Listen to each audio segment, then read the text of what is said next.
सहनाववतु सहनौ भुनक्तु सह वीर्यङ्करवावहै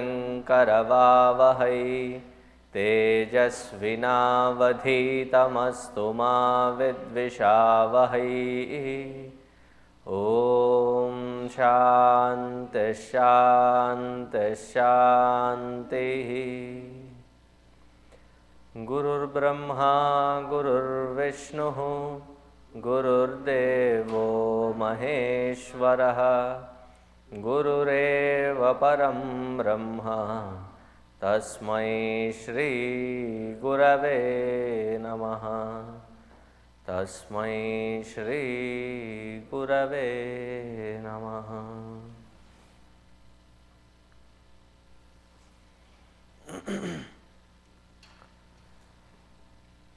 We have seen till the fourth mantra. Now the fifth mantra.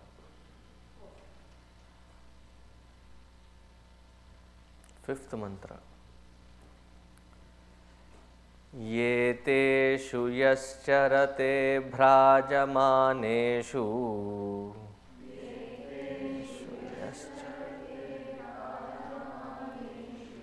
यथा कालं चाहुतयो ह्याददायन्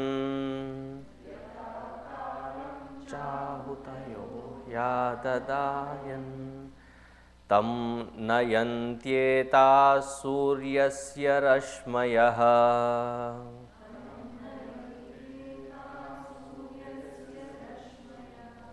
यत्र देवानां पतिरेकोऽधिवासः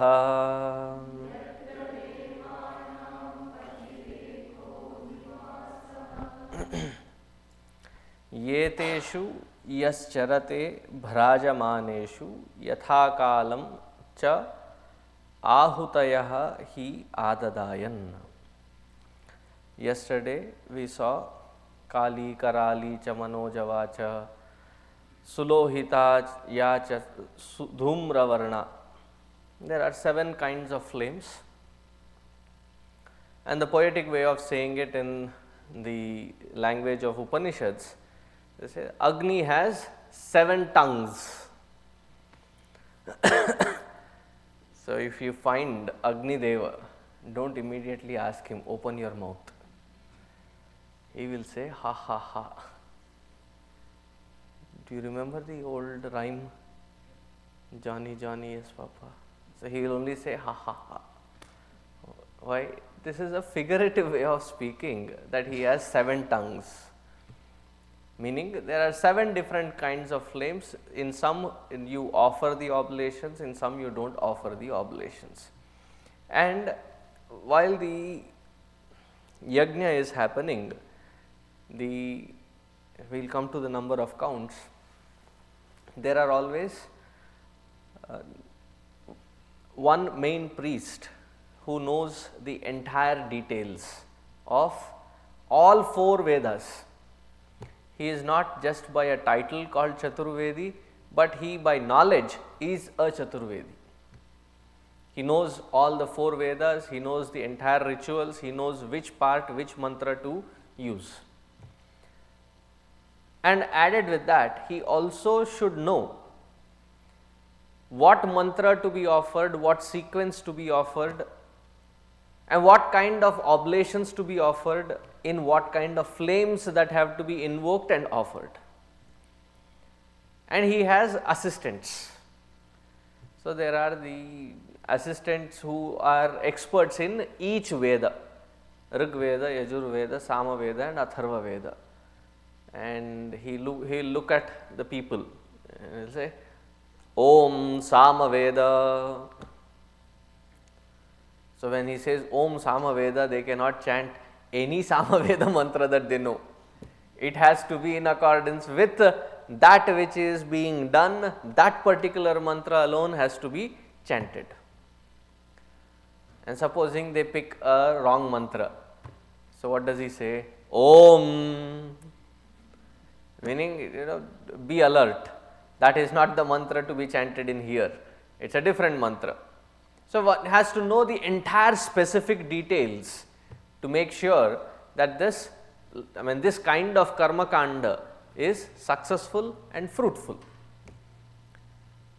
So here they say, once such kind of offerings are done, yeteshu yascharate bhrajamaneshu yatha kalam cha ahutayah adadayan tam nayanti etaha surya rashmayah yatra devanam patirekodhivasaha. They reach to the Surya Loka. And there are many meanings. First, the lesser serious meanings. These are the people who really are basking in the Surya Rashmi, meaning they are the ones who have practically woken up before the sunrise, done their various Sandhya Vandhana and the other things, meaning it requires an extra amount of discipline in such lives. I mean, that kind of discipline wherein those who have been given the Yajñopavita Samskara, I mean, if they still wear it, they should be wearing it. They should not take it out unless you have been given sannyasa. If you have already given it up, then you are as good as a sannyasi then. So if you are being introduced to that Yajñopavita Samskara, what should you do? You should wake up before the sunrise, meaning in the Brahma Muhurta Kala, and all the morning getting ready and getting prepared, you get ready, and then you offer the Sandhya Vandana before the sun rises. Certain amount of discipline is introduced into such lives. So this is one meaning. The second meaning is that all that which is offered, where is it offered? Into the fire.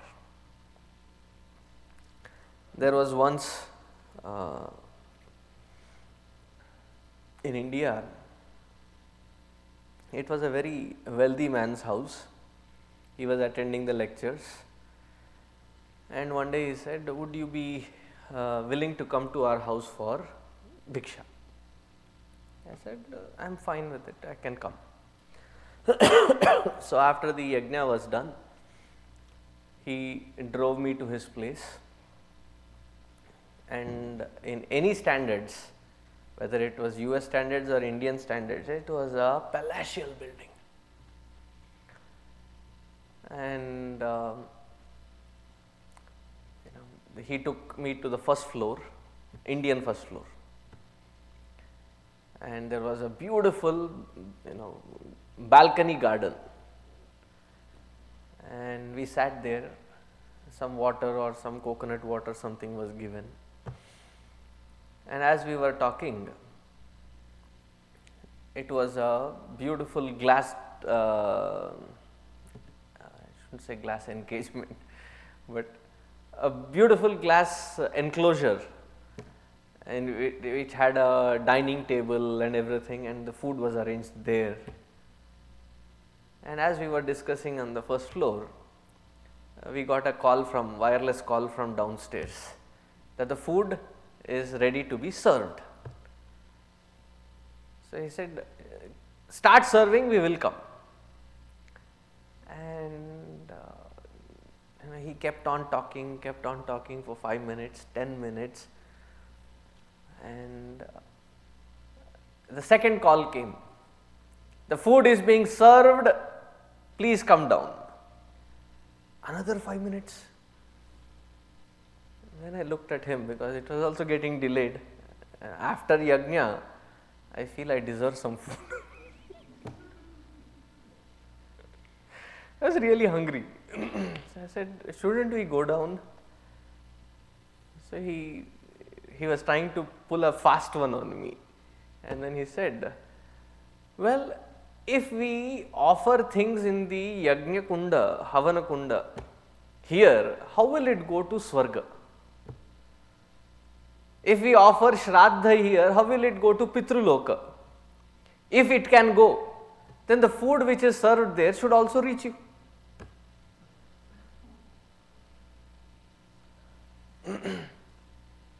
Then I had to postpone my engagement with food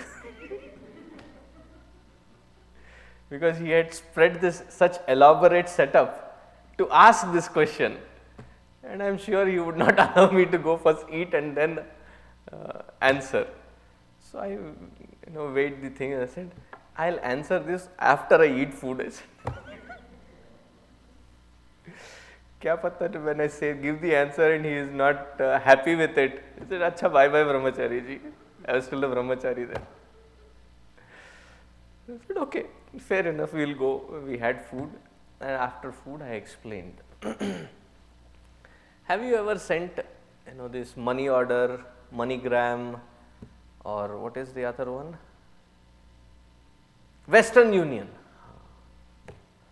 Have you sent money across? He said yes. So you have you sent it abroad? He said, I'm a businessman, I need to be sending money, so I do all kinds. I have sent money through Western Union also. So I said, you give them Indian currency. They send that money, say to US. They deliver it in dollars. So the money that you are sending is not reaching there technically, because that physical money that you have given is retained by that office of that Western Union, and when it is delivered, it is worth that amount which is being delivered. I said, yes, I have been doing that for years. That similarly, what you are offering into the fire is the dravya, is the physical oblations, and the fire is the transferring agency. Agni Devata is the transferring agency. He transfers, he translates that dravya which is given in physical form into a subtler format, and then he takes it to different worlds, different devalokas that we have specified that this particular oblation should reach.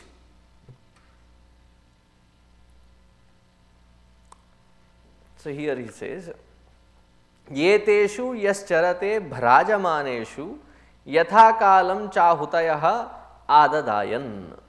These offerings that have been given in proper time, proper place, with proper mantra, with proper dravya ahuti, they go to the Surya Loka, meaning they have been transferred. Once these have been transferred, then the punya phala, there are some which result immediately. Sorry. There are some which result little delayed. No, but I want it right now. Have you ever worked in a garden? Have you sown seeds in the garden? Every seed has its own time to come out as a sapling.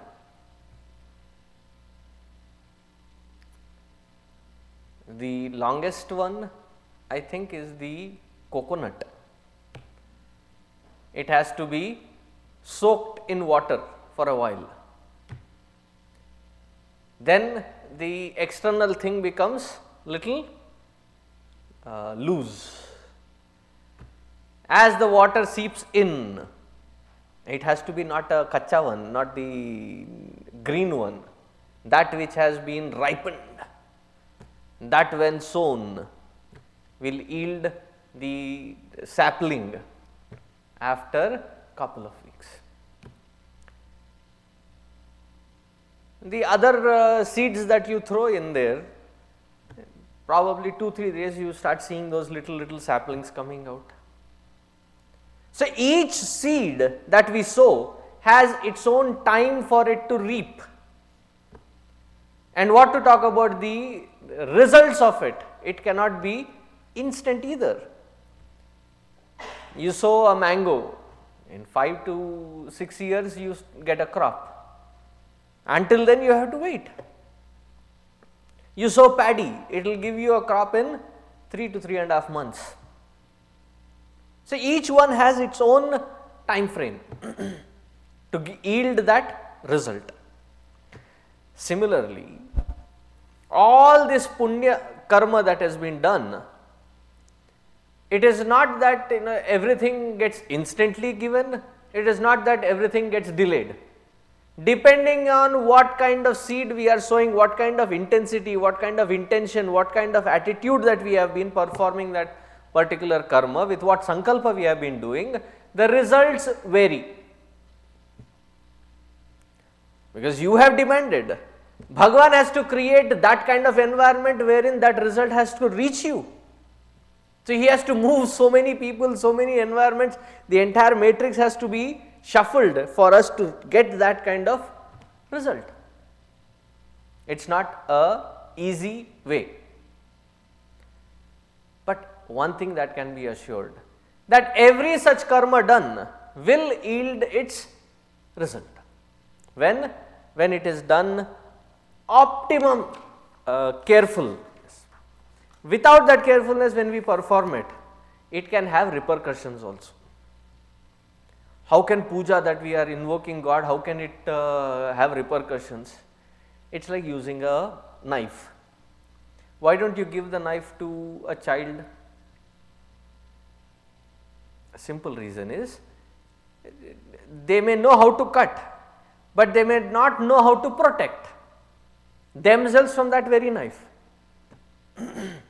Instead of cutting the vegetables, how many times does it happen that you are cutting okra and the children are doing some kind of a mischief and you turn your attention there, instead of that lady's finger, the other lady's finger can get cut.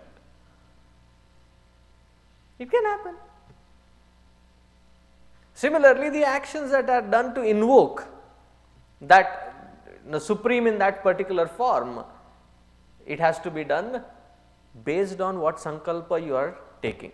If it is nishkama bhava, you have lot of relaxed environment. But most of the time when we do come to the Lord and offer our puja, we have a big list. Bhagavan, one kid asked me once, Swamiji, I have seen you wear kurtas which have 3 pockets. Even that is observed. Why 3 pockets? Aren't you supposed to be sannyasi who is not supposed to have anything at all with you?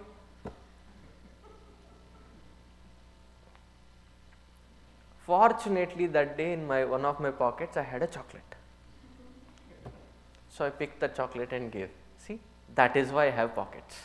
I said, no, why do you have 3 pockets? So I said, when we go to the Lord, we have 3 kinds of demands. So I keep 3 lists in 3 different pockets separately. That which I have but I don't want, please take it away.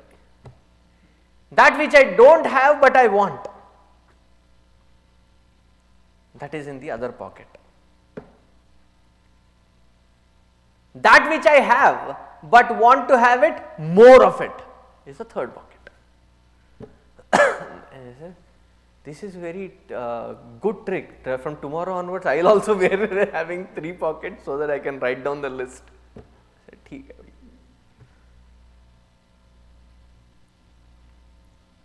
So we go with lot of sankalpa whenever lot of desires to be fulfilled, and it will take its own sweet time to perform that or get that result. And most of these karma kanda that has been offered, one thing that it assures is, you do good karma here and the Swarga Loka is awesome experience. I mean, that is how the advertisement is given about Swarga Loka. So there are many kinds of karma done so that we enjoy in the other world. Once somebody asked Ramana Maharshi, Bhagavan, what do you think about doing these kinds of karma to reach Swarga? So he said, what a waste that you starve here so that you can go there and enjoy. Which makes sense, like there is so much of vrata, niyama, everything is done, all for what? To go there and enjoy. That is the same concept which is given in the next mantra. Repeat after me. Yehi ti tamahutayaha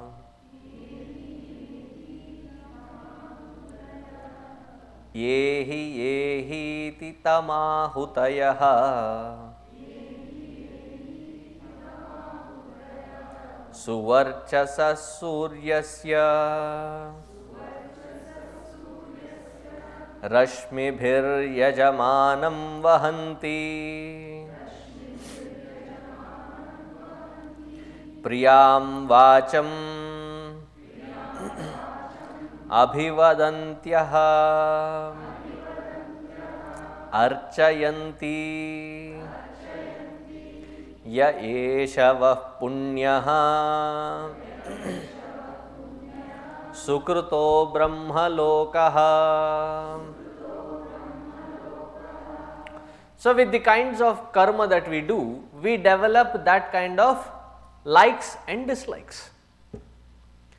And these likes and dislikes form a deep tendency called vasana. Whatever is the likes and dislikes, and we search for that kind of environment and we further strengthen our vasanas. So with this particular thought in the back of your mind, now try to understand the mantra. So all that you have done in this world, all the good, once you leave this body, what do? They, as though your punya karma is leading you. And what is it saying? Welcome, welcome, welcome. Yehi, yehi, yehi. Yehi means please do welcome. Aiye, padhariye. And who is it that is welcoming us to that higher worlds? It is our own vasana which is been strengthened in the form of punya karma which is welcoming us. Ehi ehi iti suvarchasaha suryasya rashmibhir yajamanam vahanti. And the poetic way of telling it is that as though the sun's rays, because that world is illumined world, and as though the sun's rays in this form of punya phala is welcoming us to that world. And they give a nice sweet talk. You know, we have seen many people who have done lot of efforts. None like you who have done that kind of tapasya, that kind of vrata, this kind of punya karma. You are really great, awesome. You have been given a royal welcome. Abhivadanti, archayanti, these punya phala, it almost like, you know, welcomes us and worships us. Worships meaning it gives us all the benefits of all the results of punya karma. Now, doing good, being good takes us only so far. What happens after reaching there? See, Kathopanishad style of telling the same thing was a little different. This is Mundakopanishad in its style of telling the same thing. What is the final conclusion that they want to arrive at? Is the 7th mantra onwards. So, what do they want to tell us? Plavahyete adhrida yajna rupa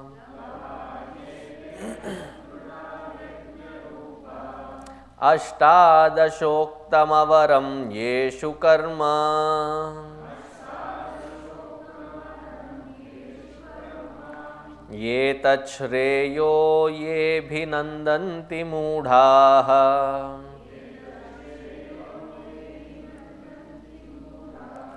Jara mrityum te punarevapi yanti.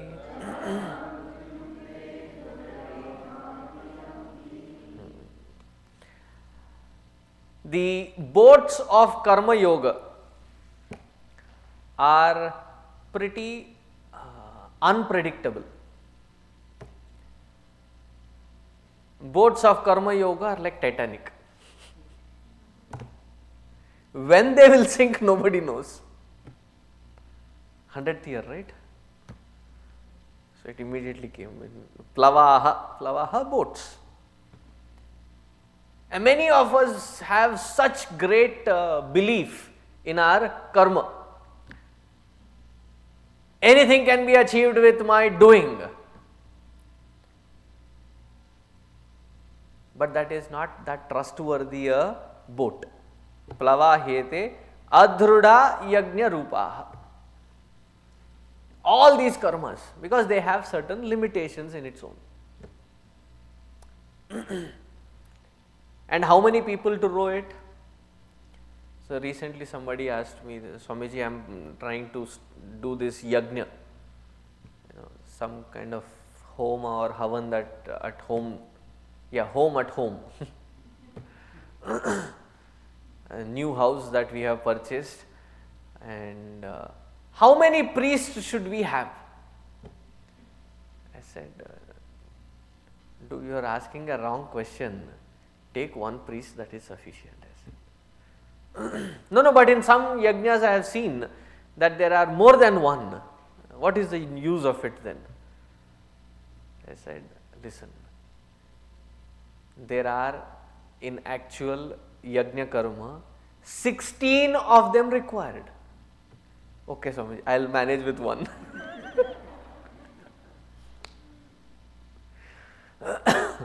Where did I come up with that 16 as number? Ashtadashoktam avaram yeshu karma. 18 people to row that boat of karma. Swamiji, you said 16, now you are saying 18. Arey Baba, 16 priests. And the Yajamana and his wife. How many?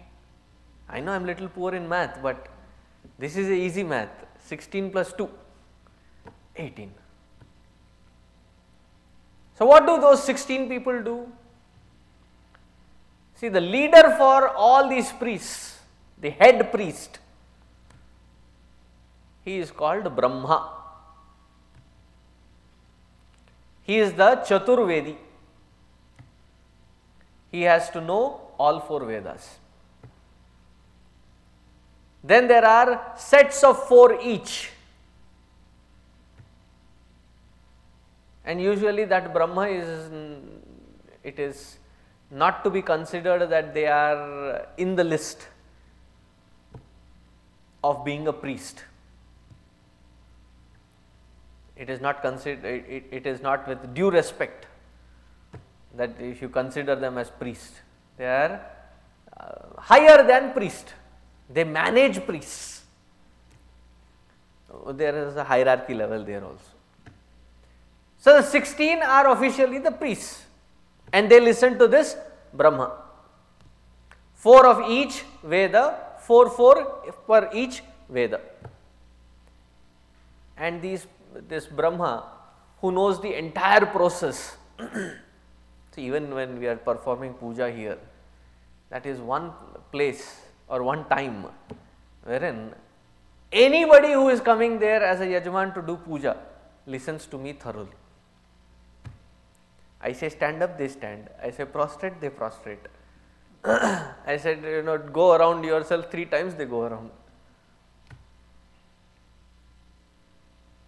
Never again that they will listen to us. That is one place where they will listen. So the Yajamana and his Dharmapatni and the entire crew of his priests, they have to diligently perform. And some of these yagas or karma that has to be performed is not a single sitting. They are usually done for 41 days. I'm trying to remember which Veda it comes in. I think it is in the Yajurvediya Shakha. There is a particular yajna which is mentioned, wherein they say that while you perform this yajna, the place that you have to choose is such that there is sun's rays for continuous 41 days. It's only after I started reading geography I came to realize that such place exists. Do you know where? The North Pole. During the year, there is a certain part of the year wherein you will find continuous sun. It never sets. It goes to the horizon, almost dips, but then it again rises. There is no setting. The sun is always there. I am just giving as an example. So it has to have that kind of stipulation.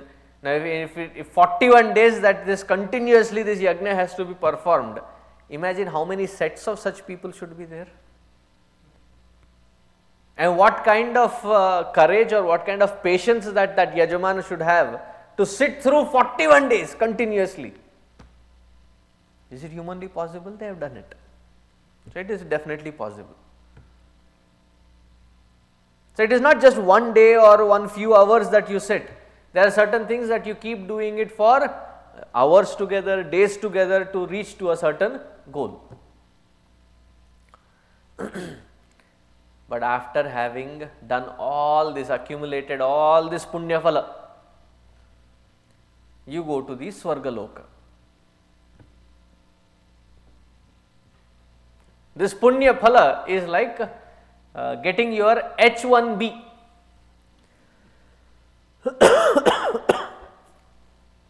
You get your H1B status. How long will you stay there? As long as the port of entry decides, you should be allowed to enter and live in that country. Fair enough? Similarly, in the Swargaloka, at the port of entry, they will look at all the punya and papa and then decide how long are you going to stay there.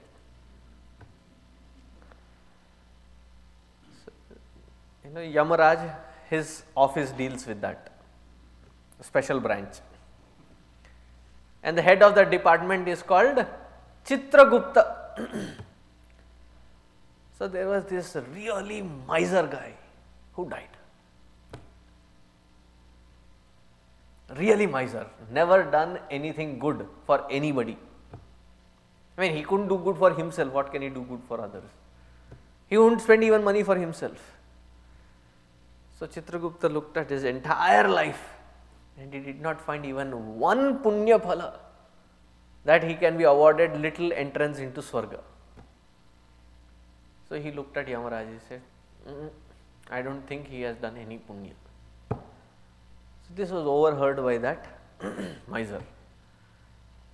So he looked at Yamaraj and he said, Par Maharaj, I had once given 25 cents to a beggar.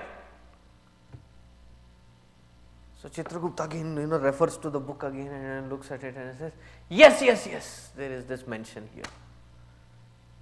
See, I gave, but Maharaj, he gave that 25 cents not because he wanted to give, because when he opened and he was counting, it slipped his hand and fell into the drainage in front of his shop. And there was a beggar who picked it up. He said, okay, you keep it. So Yamaraj looked at him and he said, okay, do one thing. Whatever is the interest on that 25 cents, pay him along with the interest that 25 cents and put him in Naraka. See, how long will we stay in that Swargaloka? Jara mrityum te punaha eva api yanti. As soon as their backlog of punya is finished, what happens to them? They have to again be born in the same world. In Swargaloka, there is no jara, there is no mrityu. Jara means old age. There is no death, there is no old age. In this world, We have both in plenty. So they come back to this limitation in this Prithvi Loka again and again and again. As long as they are in this Prithvi Loka, they are strengthening those vasanas, and those vasanas will lead them to Swarga, and from Swarga again they come back to this world. How long will we keep coming back to the same limited existence?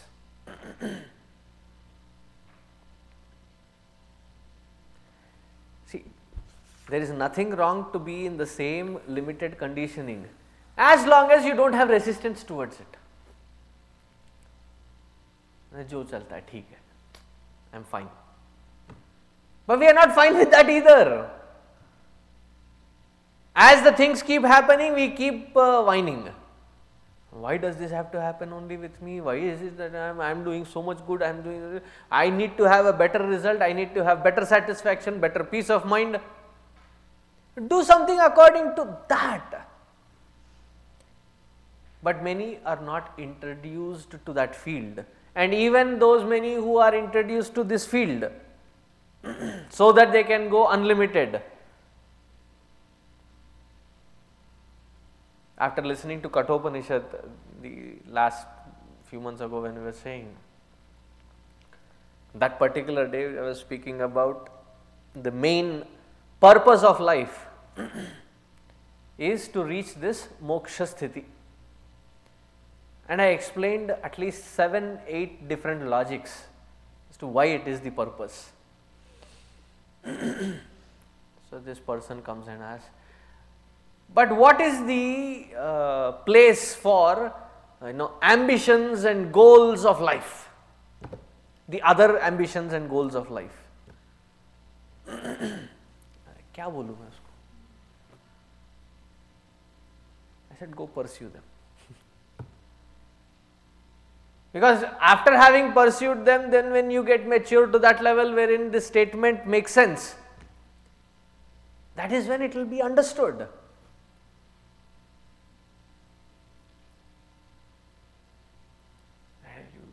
How Gurudev taught for 45 years, I don't know. It requires so much patience. Immediately after having spoken about all the loopholes of karma, and all the benefits as to why that moksha alone is the purpose of life, after having explained, he comes and says, what is the place and value of goals, ambitions, and or else life seems to be purposeless. Right? All the best.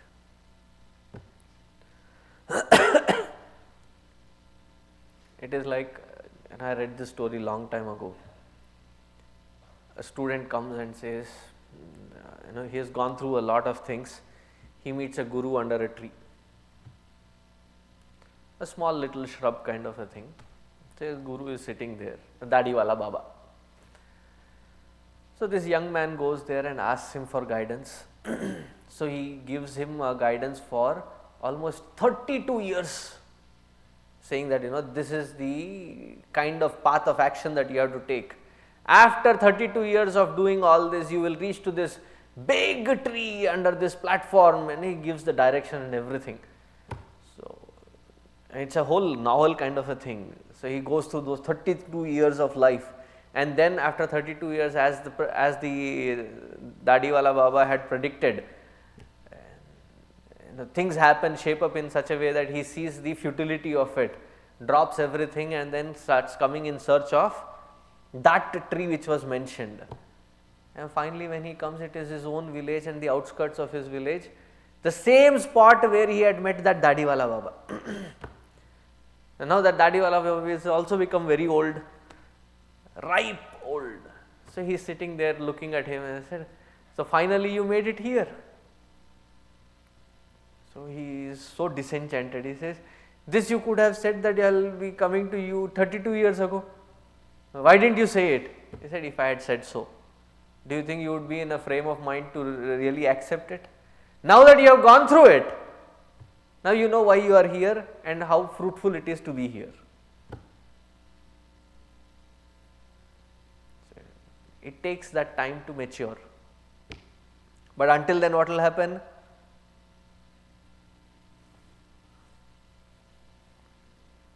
Going up, coming down, going up, coming down. Have you heard of the genie story wherein that genie goes up and down the pole? Do you know who that genie is? Us.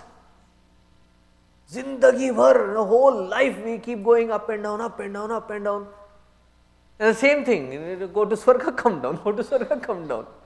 In between also, there is a variety. You go to Naraka also, you have to pay for all the other things that we have done consciously or unconsciously. The same concept again further emphasized with a different note. Avidyayamantare vartamanaha swayam dhira panditam manyamanaha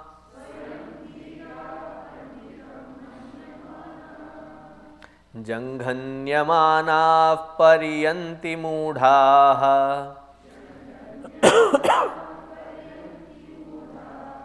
andhe naiva niyamana yathandhaah.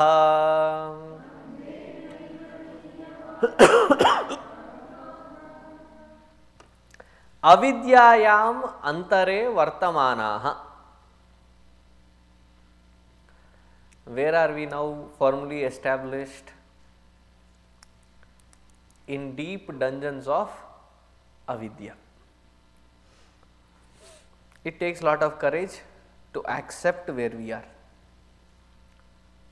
For somebody who has been always praised, always been told that you are brilliant, you are intelligent, you are better than the best. Because the universities and every educational platform has given certificate. If such an educated one is told that you are still in avidya, they get so turned off, irritated. I have done so much, I have spent so much, how can I be in avidya? So let us go back to the first part of the this Upanishad. How many vidyas are there?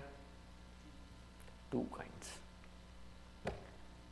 One is Paravidya, the other one is Aparavidya. All the Aparavidya is still a part of being ignorant. That is where Adi Shankaracharya ji very beautifully comments, and he asks a very amazing question. This is in the Guru Ashtakam. That stotra wherein he, for the every shloka, last two sentences that he asks, poses a question. Manaschenna lagnam gurorangri padme tatah kim tatah kim tatah kim tatah kim. Videsheshu manyaha swadesheshu dhanyah sadachara vritteshu matto pravrittah. Manaschenna lagnam gurorangri padme tatah kim tatah kim tatah kim tatah kim. Videsheshu manyah, well respected across the globe. Swadesheshu dhanyah, is well recognized and often praised in wherever you call Swadesha. But the mind does not have dedicated focus. Hare Rangri Padme or Guru Rangri Padme doesn't matter, it's the same difference. If after such life's effort put, if life doesn't teach us what exactly is the purpose of life, and we feel pretty satiated, content with all the name, fame, assets, insurances, what do you call the retirement plans.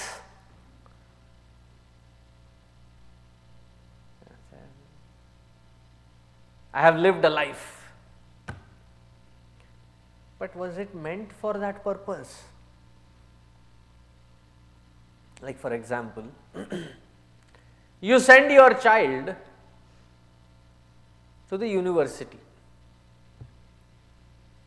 I think this will touch the spot. I can see it. You send your child to the university. Why are you sending the child to the university? To study, get educated. Having you also lived here, you are also quite liberal. Beta, it doesn't matter that you have to become a doctor or an engineer. Whatever is that you think you are good at, be best at it. Learn. And then, after the second semester or the third semester, you get a pretty disappointing letter from the university. This is the final warning. Also, this is the letter says it is the final one. If by the end of this semester your child does not make it up to this mark, we may have to let go, and then you suddenly, all your job, all your priorities, everything put aside. Run. Go find that child. What is your first statement? Why were you sent there in the first place as a child? Or why do you send the child there to in the first place? Isn't it to study? Isn't it to learn? Isn't it to make a good learning, unfolding experience? And if that purpose is not served, what do you do as parents?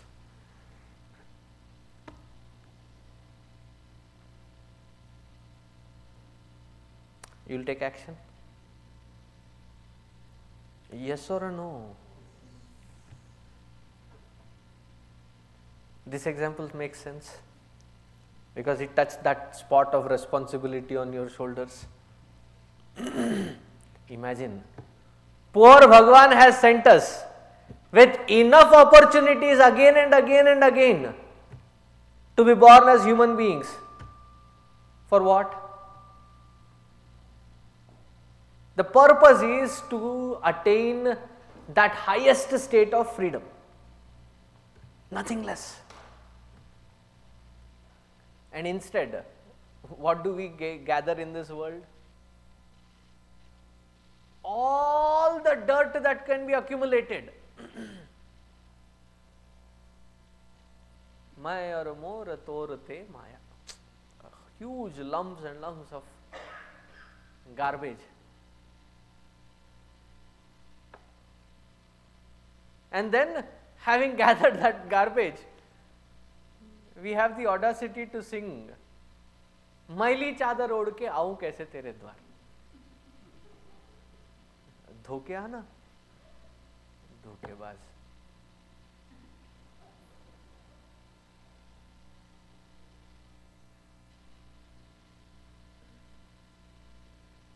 He has sent us with a purpose.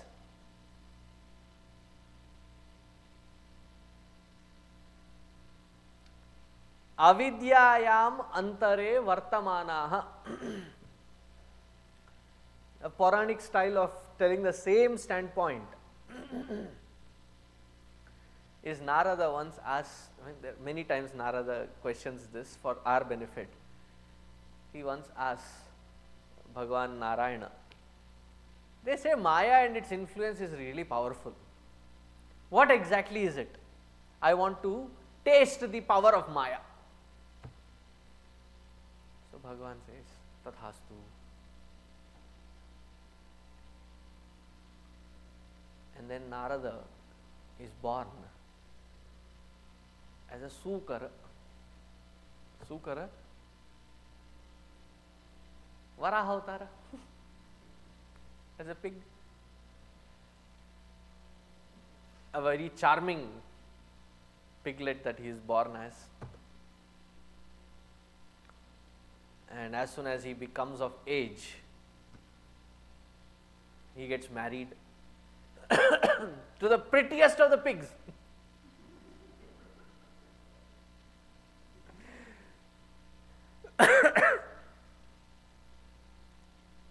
And as is the case with the pigs, and very soon he has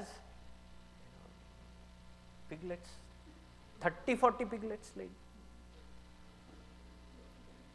In that murky water, muddy water, the entire family splashing and jumping around. Ages have passed. Bhagwan himself comes. Bichara, if I love him, he will continue on the same thing. He has seen enough of Maya in that yoni. Let me call him back. So Bhagwan goes, and silently, when nobody is around or nobody is awake, he taps him and says, "You are Narada." Achala. Me Narada? Are you joking? Are you kidding?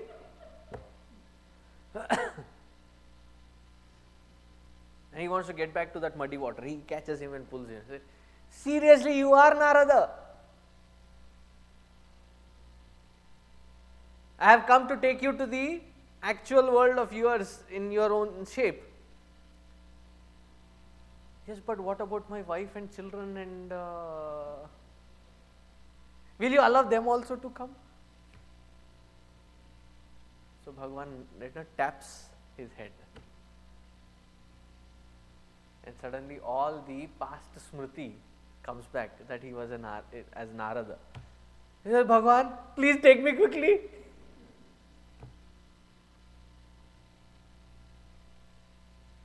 And he comes back as Narada.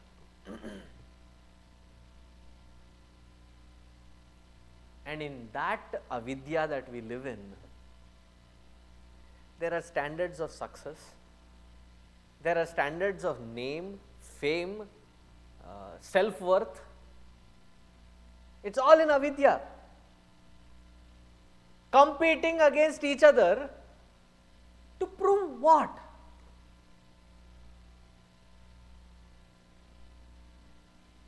See, Adi Shankara, for all the mithyavadi that he talks about, in Bhajagovindam, he very clearly says that if you have to really work hard, earn enough, and enjoy your life with what is righteous. There is nothing wrong in it.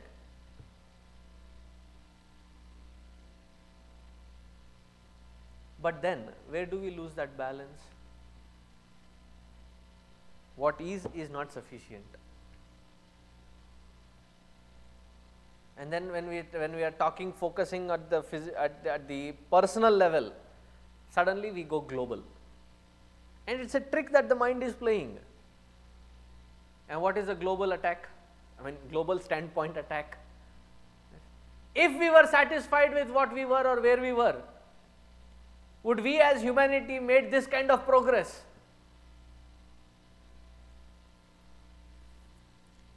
Let's come back from the globalization, come to the personalization. Don't change standpoints. All this fame, name, money, worth, self-worth, all this put together, if it is not giving that contentment, that happiness, that which we are searching for, is it all worth it? Think about it. Avidyayam antare vartamanaha swayam dhiraha panditam manyamanaha. In Hindi there is a saying, andho mein kana raja. In the kingdom of blind, one-eyed is considered as the king.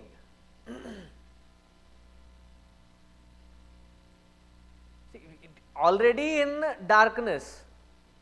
It is filled with avidya. And then there is competition. And then there is ego struggle between those who are competing. And what is the most cynical thing that happens? That which we are competing, those whom which we are competing for proving our self-worth to be greatest. Do you know whom we are competing with? The so-called near and dear.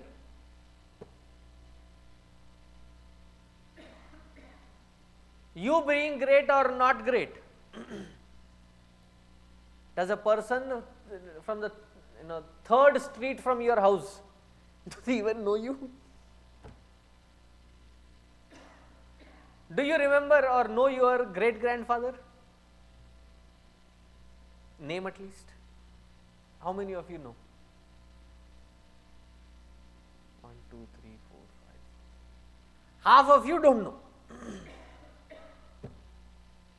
Our own third generation ahead. While we are third street from us, don't know us. While we are gone, third generation from down the lane may not remember us. And what are we trying to achieve? Name, fame, self-worth. And then competing within those that we love, or those where we proclaim that we love. Who is the smartest, who is the greatest, and who has the greater value? The respect and the value and the self-worth between husband and wife, between parent and children, between in-laws and layers and layers and layers and layers of tamasha that we create. And in that, if we have learned the knack to manipulate everything around and still stay ahead of everybody, dhiraha panditaha manyamanaha, the greatest of the greatest. क्या उखाड़ने? What exactly is the achievement standpoint at the end of it?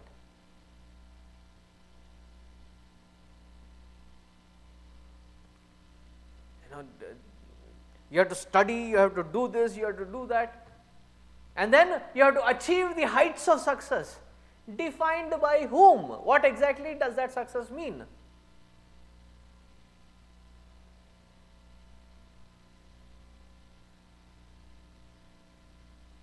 Do we have a definition for it? What do we mean by success?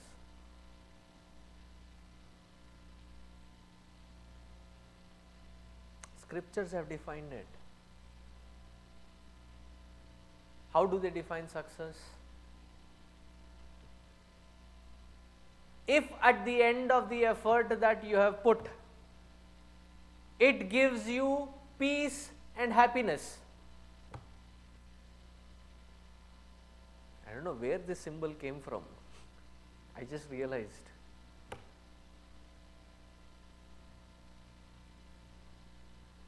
Peace and happiness.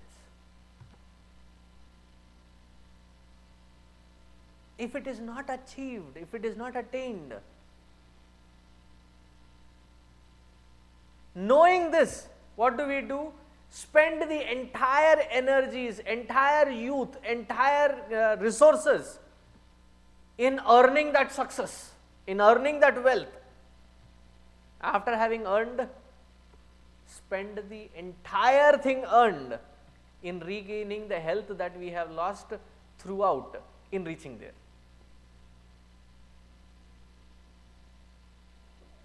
What was the purpose? Do you see the futility of it? At the end of it, having reached, then compare it with the society, compare it with this, in Hindi they call it bradari.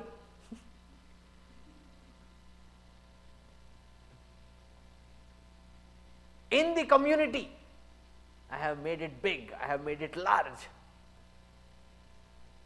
Your own people you don't remember after 3 generations. Do you think the bradari will remember after?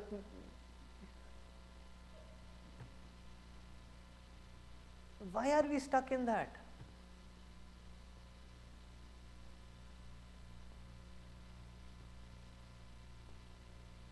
And imagine in the families or wherein the husband wants to achieve greatest, the biggest building, the biggest car, and the wife is simpleton. What is the necessity for all these things? They don't have ambition, they don't have zeal, they don't have enthusiasm, they don't have anything to live. It is becoming naraka.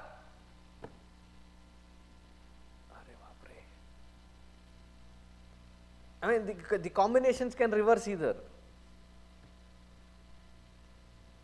And if both are cutthroat competitors. I met somebody in California, and she is a double major, and she has done PhD. She is around 32, 34.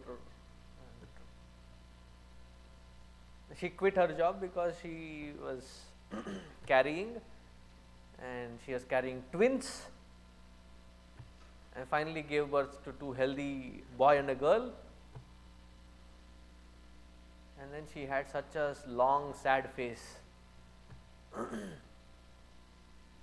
All that I learnt just to be a nurse for these kids. Allah teri to.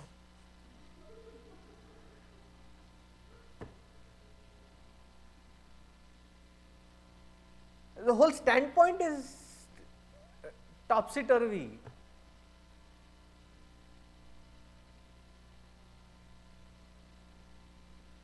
If tomorrow what you have bred becomes a nuisance for not just you but for the entire society around you, then you would have thought, wish I would have spent more time when it was necessary. Now all that I have learned, I am just a nurse now. You are not a nurse, you are a mother. Even that had to be taught. And look at the standards. Avidyayam antare vartamanaha swayam dhiraha. 30 mark Khan samajh gaye. And then panditaha manyamanaha. Janghanyamanaha pariyanti mudhaha. And what do they do? Like a rat race, go round and round and round. And what is that little white, it is not a rat, something like a rat, it keeps going in that circular thing.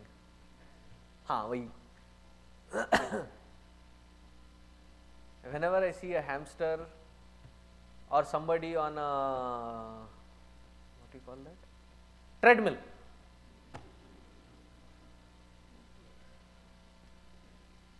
what are they doing?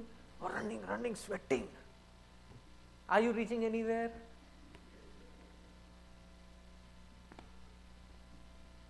What is Jiva's story? Treadmill syndrome. Running and running and running, reaching nowhere. See, at least after having put all this effort throughout the life, have you reached to a platform of non-vulnerability to the world of any happening, that you have reached to such peace within that nothing can shatter it?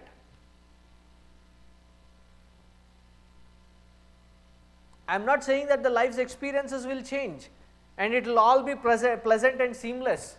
There will be ups and downs, but still, have you reached to that fortress within, which is so secured that there is nothing that can shatter that peace? A little bit of a towel not there in the right place can shatter our peace.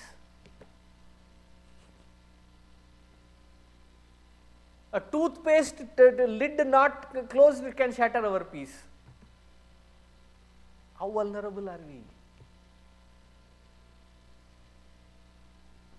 All this effort put, fine.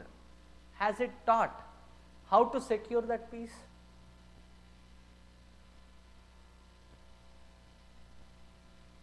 Has it taught how to gain that permanency in happiness? No, Swamiji, life actually is 50-50. 50% is happy. Other 50% is not happy. There is always ups and downs. If you are happy, why would you search for happiness again?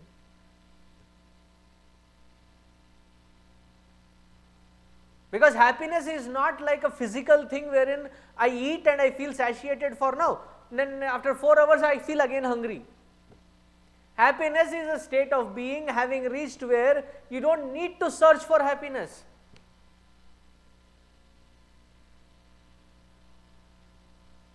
Pariyanti, going round and round and round.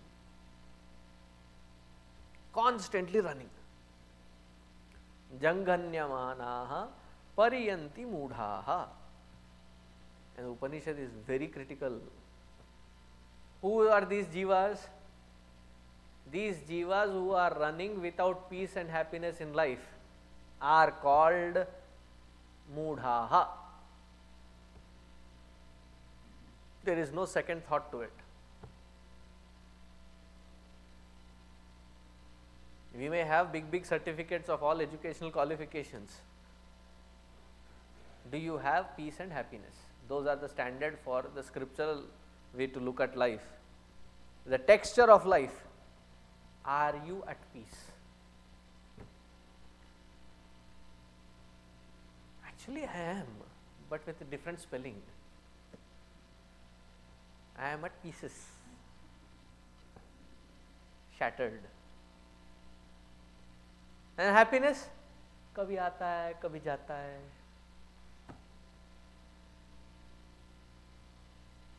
Never completely happy. In fact, the present state can be defined as, if there is happiness, there is fear and anxiety built in it. Now, what is the fear? I may lose it. What is the anxiety? I may not get something like this again. We don't even enjoy that present moment of joy, for this fear and anxiety pulls it away.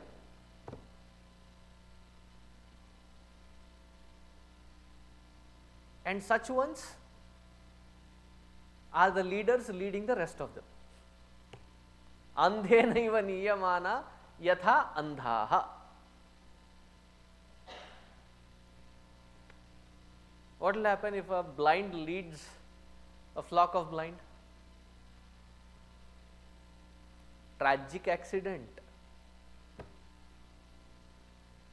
And there are so many examples coming in my mind, but I don't want to make this spiritual environment political.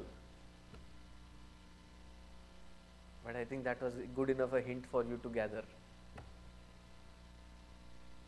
Andhenaiva niyamana yatha andhaha. Continuing. Avidyayam bahudha vartamanaha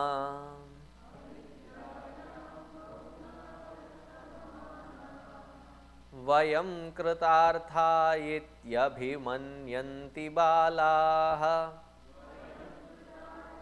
ityabhimanyanti balaha yat karmino na pravedayanti ragat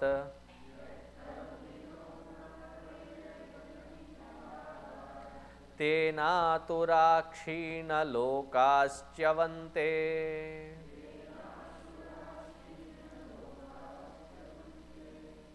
This particular chapter is like taking a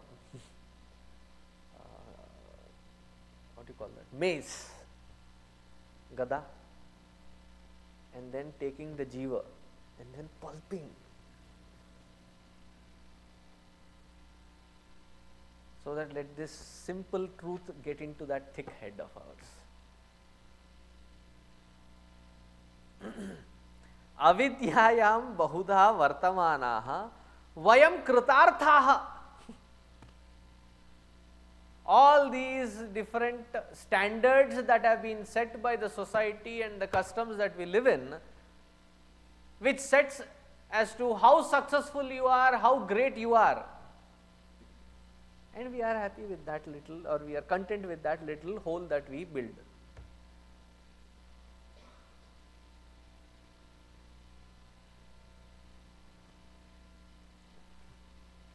On a different note, it reminds me of that Diwar dialogue.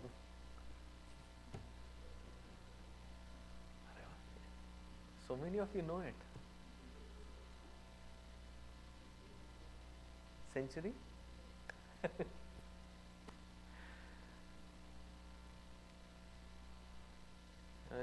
घर है, building है, गाड़ी है, suit है.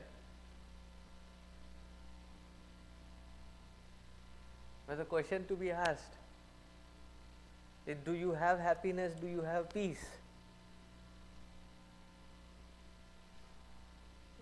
Tatah kim, tatah kim, tatah kim. So what if we have all these? Ityabhimanyanti balaha. And then that is the total difference of the Western psychology and the Eastern psychology.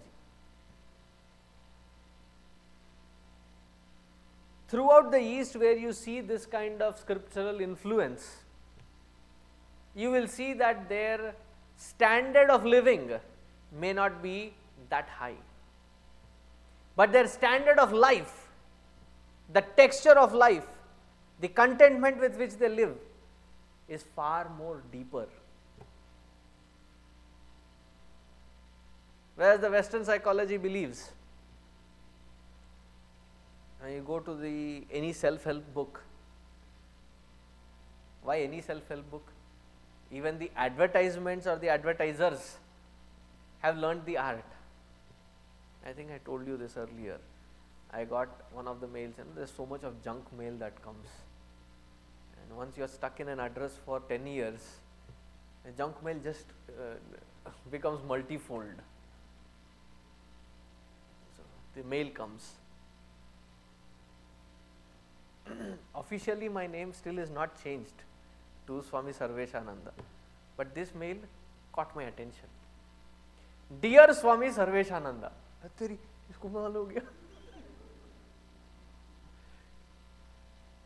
And the first paragraph was so philosophical. What you are and what you express as reaches out and touches millions. बात सही है. True. And what if you don't have straight teeth and white teeth? You cannot smile.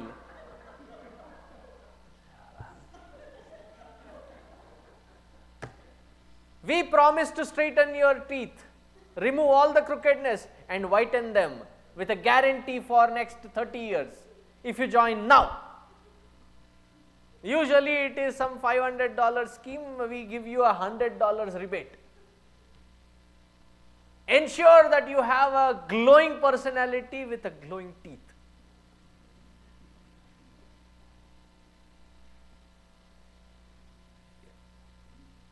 All for the teeth?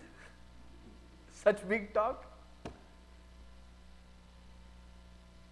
That is the whole, even the self-help books will teach you how to build that personality, that self-worth. It's all borrowed, it is vulnerable.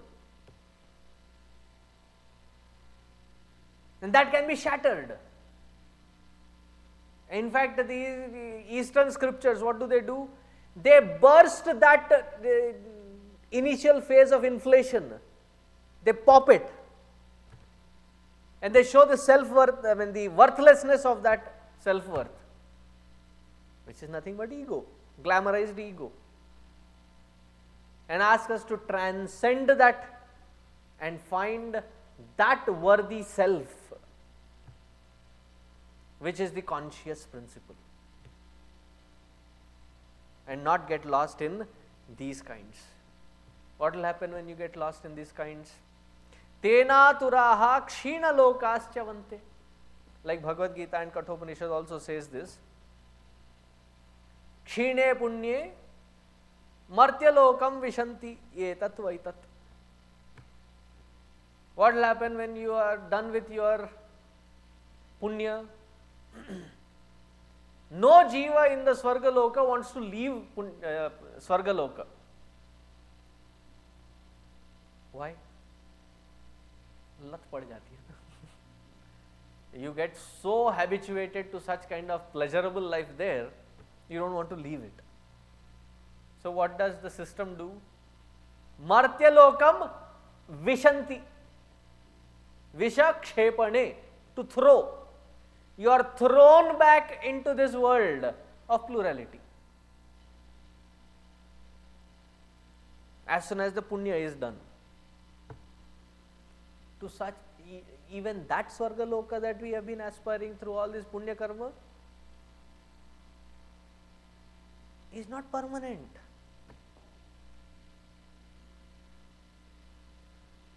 And life is not about pluses and minuses. That I might have done this much of minus, I have to do this much of plus so that I can balance it. Myth bursters. What is the bursting here? You have done so much of papa karma. You realize that you have done so much of papa karma. Then you do so much of punya karma, it is not like a back balance wherein it will cancel each other. And the many people who go through suffering moment ask this, I have done such good deeds in this life. Why now? Why this? You might have done good. Good will come. But that which is done as bad, that is why I said, prarabdham pushyati vapuhu. We cannot escape from prarabdha, we have to go through it. You have done good, you will get good results. You have done bad, you will get bad results. They don't cancel each other.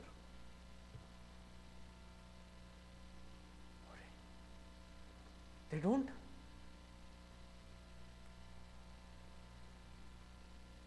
Then what does all the puja, punya phala of the tirtha and all these kinds of vrata? It builds enough stamina and strength for that mind to go through any ups and downs in life.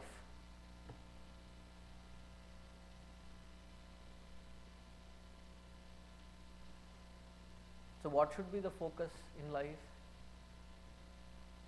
Not to build a world of pluses and minuses, but to find, to mark that path which will help us transcend both these pluses and minuses.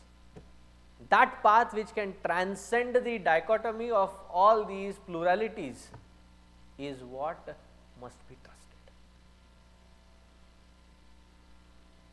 Because that equation of pluses and minuses will never come to a balance. Whatever so far bad has been done, so be it. Cannot change it, so be it. Whenever it results as bad karma, I'll face it. Moving forward, let me live a life of value-based, ethical-based, moral-based lifestyle. Why? Because that lifestyle helps me transcend this plurality. Because as long as I am in that polar world, I will be swinging. And that is why it is called Moodha swings. Moodha alone swings. That is why mood swings. Tenaturaha kshinaloka chavante. We come back to the same. And what is the reason? Ragat. It is not the music raga. Here raga means attachments, likes and dislikes that we have created. Those vasanas bring us back to the same environment and we start again. But how do we break that cycle? What do you think is happening? This is an opportunity given by the God. It is the opportunity given by the scripture to break that cycle.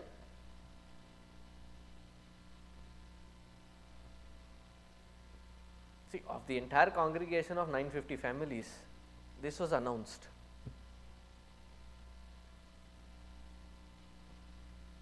How many of us are here? We know how many are here.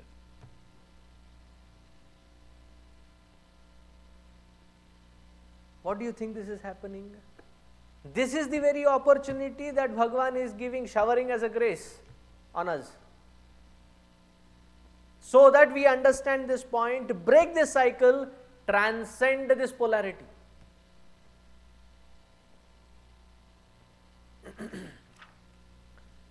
How? That is said in the 11th mantra. That we will see tomorrow. Yes, time is up. There is only 5 minutes, and in 5 minutes I don't want to start that new path of evolution. Om Purnamadaha Purnamidam Purnat Purnamudachyate Purnasya Purnamadaya Purnameva Vasishyate. Om Shanti Shanti Shanti. Harihi Om Shri Gurubhyo Namaha. Harihi Om.